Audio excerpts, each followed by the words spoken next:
Hi, second graders. I hope you had an amazing winter break. I can't believe we're all back together. It's been almost 2 weeks, which means it is the perfect time to check on our sugar crystals. Remember making these before the holidays? I do, and I couldn't wait for all of them to come together. Today we're going to develop some observations about our sugar crystals. Now, observations are a lot of like what we call noticings. They're things that we notice or observe in science. When we come up with observations, we like to use our 5 senses. So we have touch, taste, smell, sight, and hearing, sound. So some of those senses don't always work for things we do in science because it's not always safe to taste everything. It's not always safe to smell everything we make in science, and you can't always hear things either.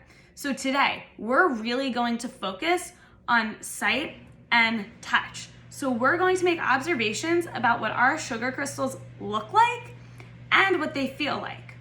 Now, if you did a really good job taking care of your sugar crystals over break, you probably could eat them. Now, what do you think they would taste like?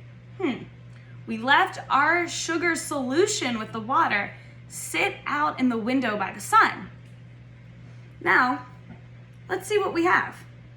If we left our sugar sitting out by the sun, I'm pretty sure it would taste really, really sweet. So if you took good care of your sugar crystals, you'll have to let us know what yours tastes like. But for now, sight and touch, let's get started and make some observations. If you look at your sugar crystals, you'll notice it looks pretty solid on the top. It's kind of like ice, right? Maybe when a lake freezes over in the winter. So now that you have this little solid lining on the top of your jar, you can take your finger or a knife or a spoon and you can just tap it and make it break away a bit. So as I'm tapping the solid film of my sugar crystal solution, I'm noticing it feels wet underneath. And look, some of it still even has flow. So that means I actually still have a liquid in my jar with my sugar crystals. I still have liquid, but I wonder, did any crystals actually form? Let's take a second. We saw some solid. We can look in the jar and it looks a little shiny, a little hard and solid. Let's see what we've got. Now that I've tapped the top layer of my sugar crystal solution, I'm going to pull out my string. How cool is this, friends? Look at all of our sugar crystals. Now, this looks exactly like rock candy. I'll show you some pictures of rock candy too when we talk about our observations later on in class. But how awesome is this? It looks kind of like an icicle, but a sugary one. Let's see if we can come up with some observations about these crystals.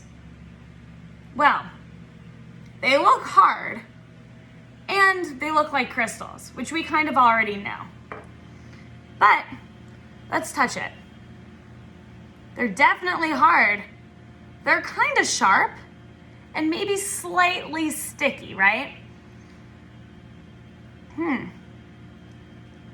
What else can we develop about our sugar crystals? They're kind of clear. They also look a little glittery and shiny. And look, you can still see some flow on the liquid. So my crystals are a solid, but I still have plenty of sugar crystal solution left. Now, if you enjoyed making your sugar crystals, you can totally make more with a new piece of string and your stick. All you have to do is put it in your jar with your solution and let it sit in the sun for another 2 weeks. Well, now that we have our solid sugar crystals that we know are hard, are clear, and maybe a little bit sticky, what exactly happened? How did these stick to the string? I'm gonna put this back in the jar and we're gonna think about what we know about our states of matter. What happens when you leave liquids in the sun? We hypothesized, or we guessed that our water would get so hot, and all the little particles and matter in our sugar water would just want to get out and escape from the heat. And that would leave us with a solid. So it did work, right? We had some of our water in our sugar water solution evaporate. And that left which part of our solution? It left the solid, or the sugar. And that is what we have that's stuck to our string. Now, because all of your jars still have some sugar water solution in it, you can most certainly use it to make more sugar crystals. All you're going to need is another piece of string and another popsicle stick. And you can easily make some more.